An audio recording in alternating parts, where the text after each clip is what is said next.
Ayan. Magandang morning. Good morning. Ayan, Suzuki Swift. Ayan. Ang problema ay maingay ang kompresor. So ayan, medyo may huni po yung kompresor niya. Sir pala from Liliw, Laguna. Ayan. Kasi pag pinatay, nawawala. Pero karamihan, pati Mazda, ganyan. Ganyan ang huni ng kompresor. Yung reading niya ay 35. Ayan. 175. Ayan. Maganda naman ang lamig.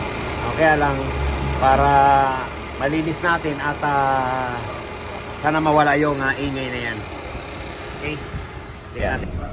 Malamig naman siya, kaya lang medyo siyempre pag ganyang may ingay, nakakairita. Parang nakakakuliling sa tainga. Pero dito, ayan, marami na rin tayong natsambahan yan. Check natin.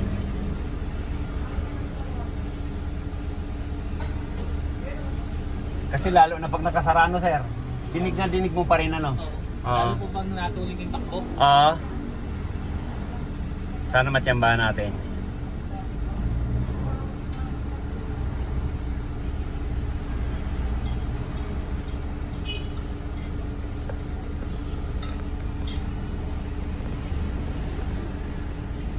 Tatanggal na po natin ng dashboard, ibababa na lang yung evaporator para ipa-flushing po natin to. Para bumalik po yung dating lamig niya. Kasi nagpalit po ng compressor, hindi naman nag-flushing. Dapat magpa-flushing po tayo. Huwag po natin kalilimutan mag-flushing. Kasi yan po ang pinaka-importante. Kung sa tao, bago tayo magpalit ng damit, kailangan maligo tayo. Ganun lang po yan. Okay? Yan, bababa natin yan para makita natin kung gaano kalangis o dumi. Yan po, naibaba na itong Suzuki Swift. Check natin kung malangis. Ito na mga cabin filter, bagong bago, pero mahina ang lamig. Ayan, tinakpan na para hindi papasok yung hangin. Laking bagay ito, sir, para hindi na makakapasok yung hangin sa loob na galing sa labas.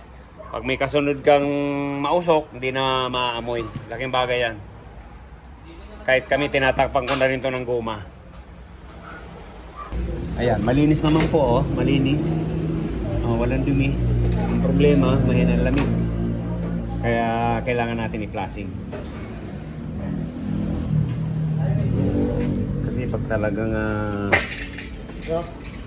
malangis to, yan. Mahina talaga ang lamig niyan. Ayan, Yun, yan po yung flushing natin. Sige, ubos mo.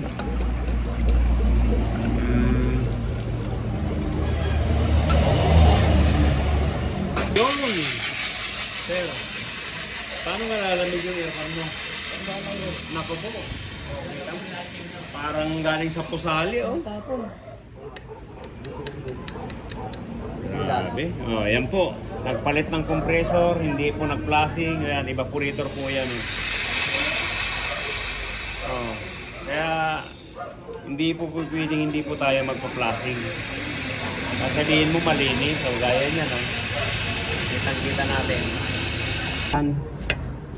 Nilagyan po pala ng auxiliary fan ng 10 blades. Medyo ano rin po to, mahina din to. Ayan, papalitan natin to. Tapos, huwag po tayo maglalagay ng ng yero. Flat bar man lang ilagay natin para medyo matibay. Siyempre papalag to Yero lang, malambot.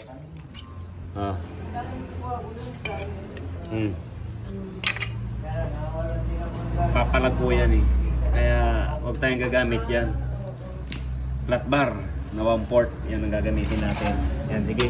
Tanggalin na natin to. Kasi yung evaporator, napaka dumi. Black oil. Kaya bababa natin to para ma-flushing. Kasi nagpalit ng compressor, hindi po nag-flashing. Napakaitim nung evaporator yung lumabas. Kada pa lang, tapos pinababa natin yung condenser. Kaya lang dudukutin natin yung lock. Para nilagyan natin ng black screw para matanggal yung lock. Ayun, oh. Kasi wala pong hawakan, kaya ayan, ginawa natin ng paraan. Oh, nilagyan lang natin ng black screw. O yun, tanggal na. Oh, kaya lang, bakit wala man lang langis? Ano nga natin? Kaya tumutunog yung long nose. Oh, grabe. Pero, oh, pero mo, dry na dry, oh. Kaya bakit hindi tutunog yung yung compressor? Oh. Tingnan mo, wala man lang langis, oh. Ay. Nako, kaya. Oh. Tingnan mo, akala mo binistay, carbon, dapat may langis 'yan. Sige. Lasing na lang natin. Ah.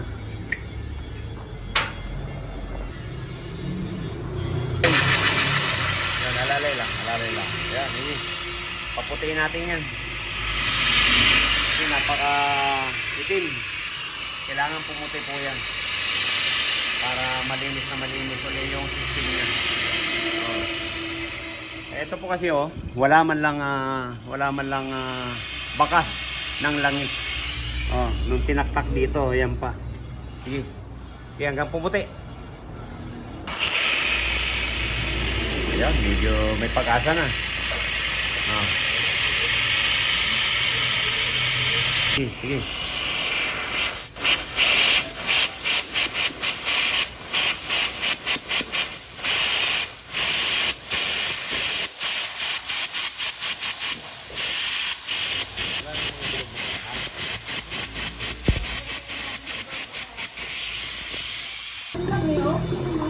Oo nga. Ayan, ganyan puti-puti.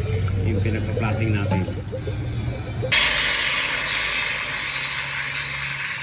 Ayan, may pag-asa na.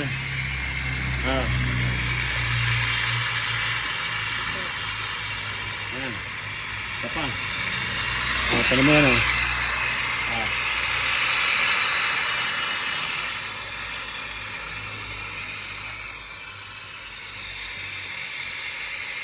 diba? May pag-asa na. May pag-asa ng lumamig. Kasi pag hindi po tayo nag-flashing ng maganda, hindi po talaga lalamig ng maganda. Hindi babalik yung dati. Hindi. Hindi pa rin pumuputi. Kasi hindi pwedeng tigilan hanggang hindi pumuputi. Yun. Yan. Parang hinibra na, sir. Diba? Ayan, tuyuin na lang natin yan. Hindi kaya kanina parang galing sa putik. Okay. Tuyuin na lang yan. Marami pang lumalabas. Yan lang naman po ang sikreto dyan Pag nagpalit tayo ng compressor, flashing tayo ng maganda, para hindi tayo mauwi sa back job o paulit-ulit na palit ng compressor. Ay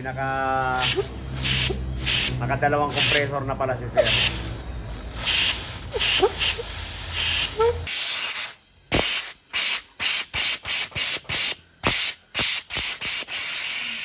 Ayan, pinipinis na natin.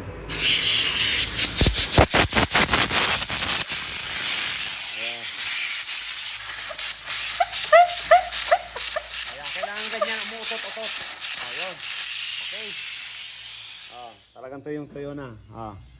Shoot sa balde. Ayan. Sana panghuli na to. Sige, ubos mo na yan.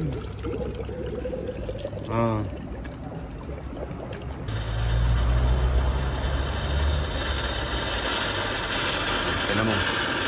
Ano pa rin. apat na ito pa rin. Mas lamang yan sa ano, doon sa evaporator. Sige.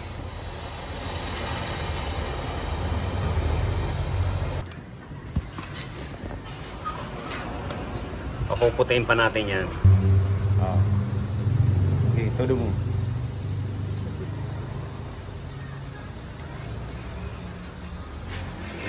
Yun, no. Ayan, medyo na. Panlima. Ayan, sige.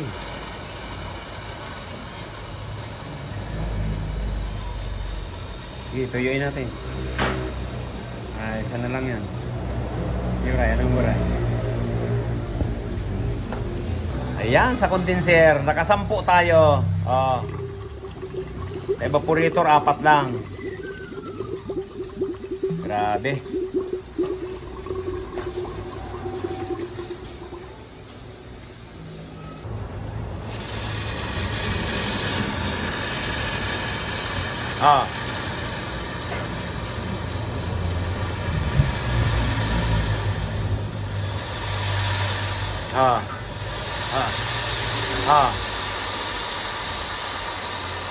Magkano total?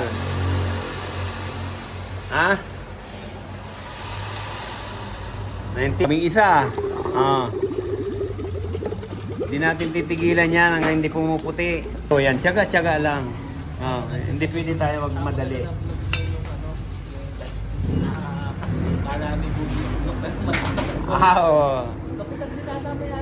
Yan yung sinasabi ko si Kapitan. Yan, shout out sa'yo, Kap. Kaman. From Santa Maria, Bulacan. Ayan. Sana maputi na, hulin to. Yan, thank you Lord. Sir, pumuti na rin. Ayan.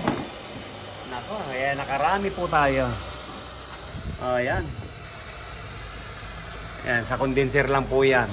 Yung evaporator nakatatlo lang kami, yung condenser. Okay, sige, tuyin na lang natin to. Grabe. Ayan. Ayan.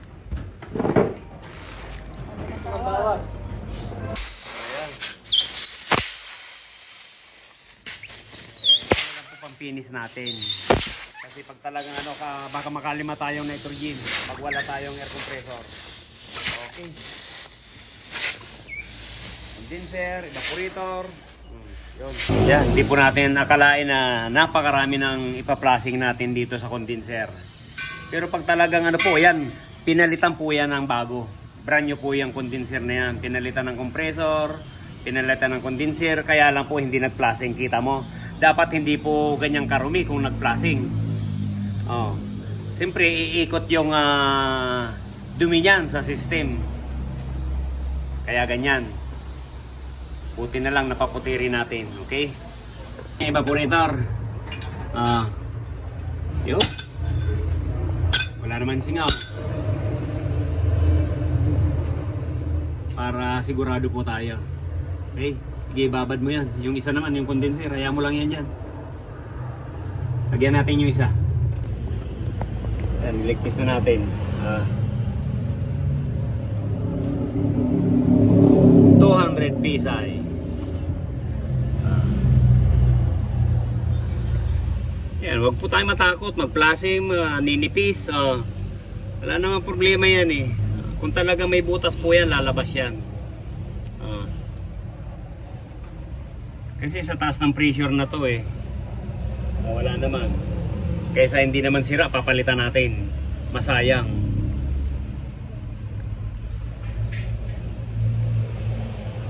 Po yung dati, ito po yung papalit natin. Ba? Parang labas sa Tide. Tide, baka naman. Wow, diba? Puting-puti. Tapos ganyan ang nangyari. Okay, yan. Yan na po yung pinalit natin. Ayan, okay, sige. Mga isang oras na rin. Pakimin na natin yan. Napalitan na po pala natin yung auxiliary pan na thin blades. Pinalitan natin. Pinilitan natin na mas malakas. Saka yung bracket po, dati dito nakakabit sa aircon. Pagka nagproblema, sisingaw po yan. Kaya dito na natin na nilagay. Okay. Okay, pakimin na natin.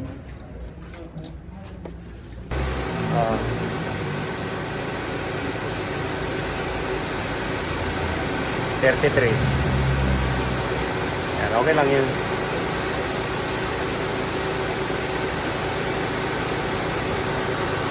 Okay. Balik na natin yung takip.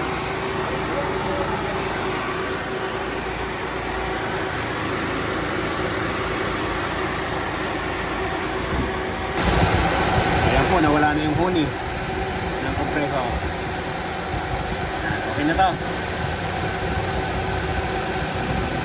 Hindi na nakakakulilim sa timer. Okay.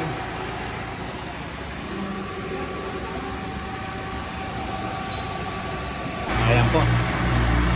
Nagre-refill na po tayo.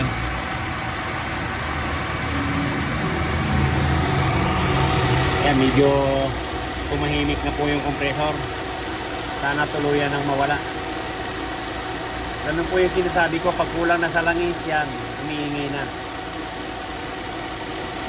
Buti na lang, nadala dito ni Sir Joseph. Hindi na tuluyan na pangatlong compressor. Ang pangalawa na po yan. Kung hindi nadala po rito, sigurado masisibak ulit. Gawa ng napakadumi ng system niya. Talagang matagal din natin nilinis. Parang medyo may kaunti na lang. Hindi gaya kanina, talagang maririnig mo lakas ng kulimlim. Balik na po sa dati ang lamig. Sir Joseph. Ayan.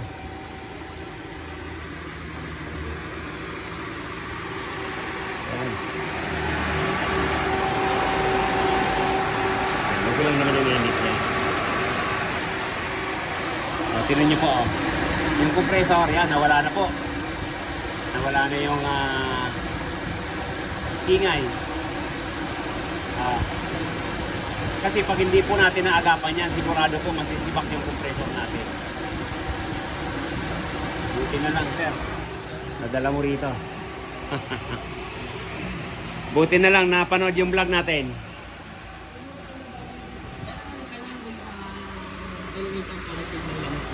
Ay, pag nagpalinis, bago magkarga ng prion, yan, mag-charge tayo ng langis.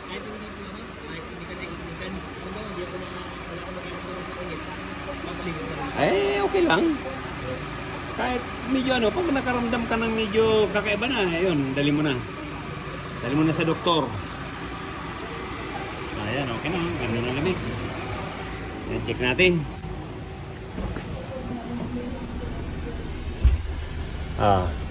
Yan, kakaiba na yan. Kakaiba na yan, sir. Okay. Ayos na. Thank you, Lord. Nailigtas pa natin yung compressor niya. Tatak Rocker Race na. Maraming salamat. Sir Joseph. Iliw, Laguna. Yan, okay na po. Yan. Magic. Natsambahan natin yung tunog ng compressor. Nawala. Ayan, wala na pong huni yan. Thank you. Maraming salamat sa pagdayo sa Rocker Race. Yan, God bless you all. Yan, kung bago lang po tayo sa ating channel, subscribe naman po, like and share. Para malaman din po ng iba. Baka ganyan din po yung sasakyan nyo, maingay. Yan, para mailigtas po natin. Thank you. God bless you all.